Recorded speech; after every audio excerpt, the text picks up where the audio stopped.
ওই একটা সেই লুচি আর ইয়ে দেয়, লুচি আর তরকারি দেয়, ওই দুটি ফুলকো লুচি, এবারে বিয়েতে গিয়ে ওই ওই ফুলকো লুচিটাই আরেকবার তেলে ভেজে আবারও দিয়ে দেওয়া। ওর মানে কি হয়? তার মানে কি হয় সেটা আমরা প্রত্যেকেই অল্প বিস্তর জানি, কিন্তু এই ব্যাপার যেন না ঘটে, শ্যামাপ্রসাদের কিন্তু এই ব্যাপারে মানে প্রচণ্ড রকমের আগ্রহ ছিল, মনোযোগ ছিল। এবং 1938 সেই বছরের সমাবর্তনে C.F.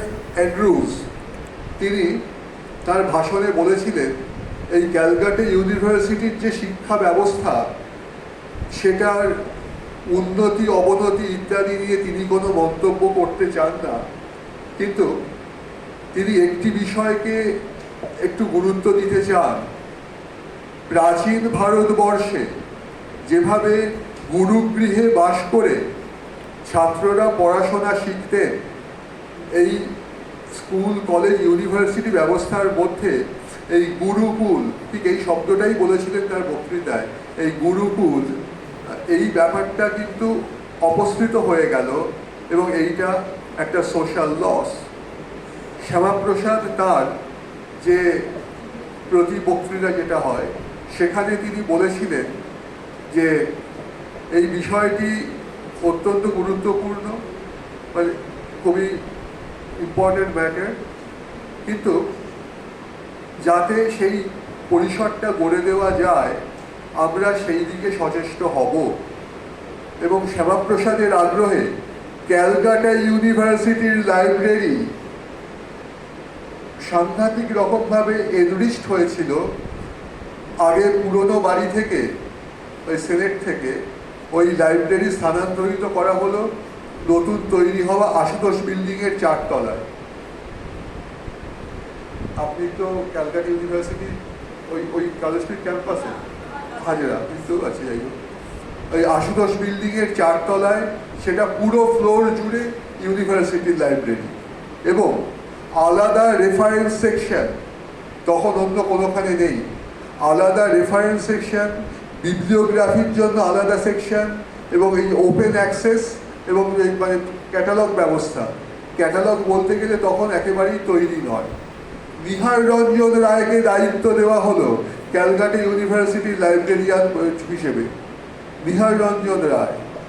এবং পরে নিহার রঞ্জন রায়কে বিশেষ ট্রেনিং দেওয়ার পাঠানো হয়েছিল, এবং তারপরে উনি যখন ফিরে আসেন উনি আর লাইব্রেরিতে ছিলেন না, ওই আর্ট হিস্ট্রি অধ্যাপক হিসেবে নিযুক্ত হন এবং লাইব্রেরির দায়িত্ব পান বিশ্বনাথ বন্দ্যোপাধ্যায়। এবং ওই সময়ে অপরাপর ব্যক্তি এবং শ্যামাপ্রসাদ তারা ঘুরে ঘুরে বিভিন্ন ব্যক্তির যে পার্সোনাল লাইব্রেরি, যেটা তারা আর রাখতে পারবেন না, সেইটা ক্যালকাটা ইউনিভার্সিটির জন্য নিয়ে আসেন। একটা বিপুল লিস্ট আছে, বিপুল লিস্ট, মানে কারোর বাড়ি 700 বই, কারোর বাড়ি 1000 বই, এরকমভাবে তারা ক্যালকাটা ইউনিভার্সিটির লাইব্রেরিতে নিয়ে আসেন। তা একটা কথা হলো, আচ্ছা এই বইগুলো তো মানে কোন অমুকচন্দ্র অমুক তার বাড়ির লাইব্রেরিতেও আছে, সেখান থেকে এসছে, এগুলো আবার দিচ্ছেন কেন? এবারে তিনি ওই একদিকে তাকিয়ে বললেন, হ্যাঁ এসেছে, একটা বই এসেছে, আমাদের ছাত্রছাত্রী তো একজন নয়, মানে লাইব্রেরিতে বই যে কপি রাখতে হয় যাতে একাধিক ছাত্র একই সঙ্গে দিতে পারে, এই ব্যবস্থাটা তার কিন্তু মানে পুরোদস্তুর নখদর্পণে ছিল। এবং যেটুকু রেকর্ড সেই সময়ে ছিল, মডার্ন রিভিউ পত্রিকায় এটা বেরোয় যে কলকাতা বিশ্ববিদ্যালয়ের লাইব্রেরি এখন ভারতবর্ষের অপরাপর বিশ্ববিদ্যালয়ের লাইব্রেরির তুলনায় অনেক বেশি সমৃদ্ধ। এটা মডার্ন রিভিউয়ের, যদি খুব ভুল না করি, 1938 বা 1939 সালেরই রিপোর্ট। তা এই যে এতগুলো ফ্যাক্টর, এবং তারপরে যখন তিনি কলকাতা বিশ্ববিদ্যালয়কে সেরকম সময় প্রত্যক্ষভাবে দিতে পারছেন না, একদম ডাইরেক্ট রাজনীতির সঙ্গে যুক্ত হয়েছেন, তখনও কিন্তু ওই সিনেট এবং সিন্ডিকেটের সদস্য ছিলেন। আর সিন্ডিকেটকে আবার এখনকার অর্থে গ্রহণ করবেন না যেন, সদস্য ছিলেন। সেই সময়েও ওই হাজার ব্যস্ততার মধ্যেও কোনোদিন কোনো মিটিংয়ে আসতে অবহেলা করেননি, এবং সেই সমস্ত মিটিংয়ের প্রসিডিংস এখন যেটুকুন পাওয়া যাচ্ছে ক্যালকাটা ইউনিভার্সিটি রেকর্ড সেকশনে, সেখানে দেখা যায় যে কোনো পরিসরে কোনো রকম বাড়তি কথা বলেননি, কোনো অবান্তর কথা বলেননি, এবং সমস্তই